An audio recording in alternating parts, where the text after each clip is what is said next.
Do you know that some of the stats show that there is approximately a 56% chance that your marriage will end in divorce? Of those that remain, 90% will end up in boredom or contempt. If you want to be in those of 5-10% that stay happy, it's going to take some work from both sides. My husband and I have been building our marriage for 15 years, and that's exactly how I like to say we have been building, because marriage is something that you build and create rather than get. And in this video, I want to share my observations, my learnings, and my story about what I think it takes to build a happy, long-lasting relationship in marriage, but also share some observations that I get when working with my clients and the common problems I see in many long-lasting relationships around me.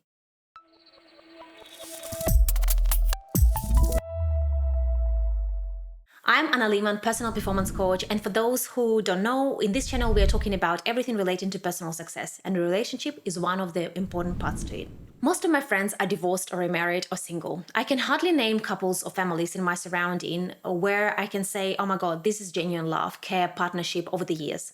Relationships are at the core of everything we do. So having happy, meaningful relationships, especially with our partners, has a profound impact on our daily life and mental health. I truly believe that majority of our problems in long-term relationships stem from the fact that we either don't understand what we want or we cannot express what we want in an ecological way. It then gets amplified by our inability to listen sometimes, big traumatic life events such as having children or not being able to have children when you want those, losing parents, going through immigration, losing jobs, which is a big test for every relationship. And look, everything isn't everything. So I'm not saying that everything can be fixed, molded, or readjusted. And sometimes the feelings do die. But I truly believe that very often a lot of damage in our relationships can be prevented. And the fire can be reignited if both of you are keen to invest in making it work and follow some of the recommendations I'm about to share with you. By the way, let me know in the comments what are your top tips to maintain high quality love in long-term relationships. Rule number 1, be aligned in your values and life vision. Even though in this video we are talking about how to maintain a relationship in long-term period of time and not about how to meet someone who could be your long-lasting partner, being aligned in values is the foundation of every healthy relationship, especially if you want to be with someone long-term and share the life together.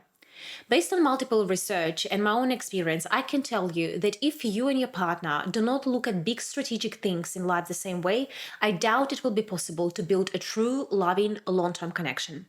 Such things as parenting, whether you want to have biological children, how many children do you want to have, what are the main conditions of you having children? These are the crucial questions to agree on. Religious faith, frugality. Money is one of the top reasons for divorce. For example, a person who values being independent in old age may follow a strict budget to invest in their retirement, but if their partner values being adventurous and social and enjoying life in the present, they may spend money much more freely. While it is well known that fighting over money can lead couples to the divorce court, new research from the University of California, San Diego's Reddy School of Management finds that differences in risk preferences, especially when it comes to financial matters, are likely a root cause of marital separation. And differences in those risk preferences actually stem from our values. So if I am more of a risk taker and want to invest money to make money work, and my partner thinks differently and is a bit more on a conservative side, this might be a cause of regular disagreements. I think there should be some kind of checklist with questions at the start of your relationship where you go through all those critical topics and assess each other's point of view and whether it's aligned to how you see the world. I met my husband when I was 21 and we dated only for a few months before he proposed. I didn't have a checklist as such, but I remember every day we would go for a date, we would cover that or another topic, and I would see and understand whether it's how I see the world. We both were aligned in our views on parenting. We both wanted to have biological children, and I could see it in my husband's eyes. We were talking about the disciplines of raising kids, and I could hear that both of us are aligned. All of that was discussed even before he proposed to me. We were absolutely aligned in terms of what we need to save money on and how we want to spend money. We both had similar views in terms of traveling and entertainment. The same with religion, faith. Personally, I know that I can only connect with someone who is aligned with me on how I see those aspects in my life, especially when it comes to raising children. Rule number 2. Avoid contempt. Contempt is the killer of long-term relationship. Contempt is this little thing that might stay unnoticed initially, but deep down it's something that slowly is killing your relationship. Contempt is when your partner is saying something and you roll your eyes with that attitude of disrespect and disbelief. Contempt is when your partner says, hey, I think I want to start working out and I want to go to the gym early in the morning. And then you turn and say, hey, yeah, look at you. You can hardly make yourself wake up to go to work, let alone going to the gym. And what's even worse is that those comments are made in public. It might be a little thin initially, but those hurtful comments get accumulated and ruin the warmth and respect in your relationship. I remember I was listening to one of the interviews with Jordan Peterson, and he actually said that contempt is usually one of the main reasons why people get divorced. And I have nothing less inside my heart towards my partner than admiration, because this is my partner. I chose him to be with. So why on earth I would be with someone who I don't admire and have contempt towards? We had different moments in our relationship, and my husband and I, we went through temporary separation 7 years ago, and it was a very painful 6 months of hard work because we were redefining how we look at the relationship. But at that moment, I felt that I do not have those levels of admiration as usually. I still loved him, I still felt connected, but I didn't admire him and didn't see myself with that version of my partner back then. I decided to split and gave ourselves a chance to rescue what we had. My husband and I both had our own psychologists, and I was very clear on how I saw the relationship. Credit to my husband, he was super committed to make it work, so a lot of things that I'm sharing here we learned hard way. Rule number 3, understand your partner and their language of love. There is a great book by Gary Chapman called The 5 Languages of Love. And I think this was the book that helped me and my husband to redefine our relationship during our 6-month separation and understand the causes of our misunderstandings. If your primary language of love is quality time, but your partner always prioritizes acts of services, you might feel there is always something missing. You will complain and your partner would be surprised thinking, oh my God, I'm doing so much for you and you are still not happy.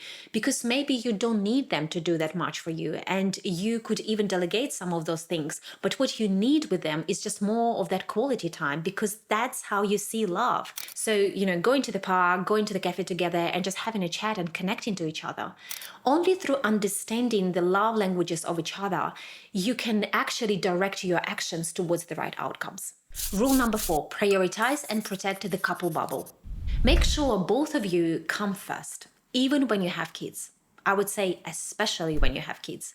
That was one of the biggest new insight for us. Whether it is your in-laws, kids, parents, the interest of you as a couple should always come first. I'm very grateful to my parents who have been married for more than 50 years because they were always leading by example and always were teaching me that once I have my partner, we should protect each other's boundaries and the boundaries of our bubble. Rule number 5, normalize uncomfortable conversations. Couples who are happy still can disagree from time to time, but they never lose their core mutual respect for each other. You can't build a house without the foundation, right? That's what communication is to marriage. You have to be able to speak up and honestly say in an emotionally ecological way that something in your relationship doesn't feel right to you. Things change, people grow and evolve, and it's always important to have those pulse checks and check in with each other through open, honest, caring communication. So why do people avoid those honest conversations? Because sometimes they can be confronting and uncomfortable. What if your partner gets defensive? What if they quietly hold grudges? Well, you have to remember that very often we have to do uncomfortable things in order for us to have what we want the most. If you get a problematic tooth, you gotta go to the dentist and get it fixed, even though it feels uncomfortable and even painful. But you gotta do it in order for you to save your tooth. That is how you need to look at your relationship. Wouldn't it be okay to tolerate the uncomfortable conversation in order for you to get what you want the most, the meaningful connection between two of you? Rule number 6, date each other throughout life. If there is one thing to read about dating in a long-term relationship, I suggest you pick up any of the books by Esther Perel. Her famous TED Talk, The Secret to Desire in Long-Term Relationship, talks about the importance of keeping some distance despite the proximity in long-term relationship, the importance of regular date nights to maintain the spark and intimacy in long-term relationship. When my husband and I got back together after temporary separation, we made a rule to go for date nights at least 2-3 times per month. We schedule for those things. We organize babysitter and always look forward to our date nights. I can't even tell you what profound impact it had on our relationship and improved connection. Rule number 7, operate as partnership.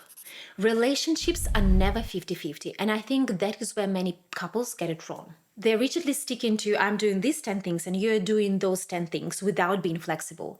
I think my husband and I massively owe success in our relationship to the fact that we are always there ready to pick up more than initially agreed when the other one is struggling. Real partnership is never 50-50. It is sometimes 40-60 and sometimes 80-20, because that is what you do when your partner is struggling or has a lot on their plate. If I go to the office early in the morning and I have to be on time for my important meeting and my husband is working from home that day, he would just take over all of the kids prep stuff, home stuff, and other commitments, and I will just focus on getting my job done and be there on time. And the same another way around. It is a fluid dynamic between give and take. Rule number 8, keep outside relationships and interests alive. If you want to stay interested to each other, do not let your family life, your partner, or your kids to eclipse you fully. In one of her podcasts, Esther Perel says that there has been a survey done on when the partner finds their second half the most desirable and attractive. And it was when they saw them doing their thing, their job, talking to colleagues, them launching their own workshops or business. If you want your partner to stay interested in you, you need to be interested in yourself too. Grow, learn, maintain your hobbies, live your life dynamically. Confident, secure, mature partners will admire this. Rule number 9, be responsible for your choices and for your own happiness. I truly believe that both parties need to be fully responsible and accountable for their own happiness. I think expecting your partner to make you happy is irresponsible and immature, to say the least.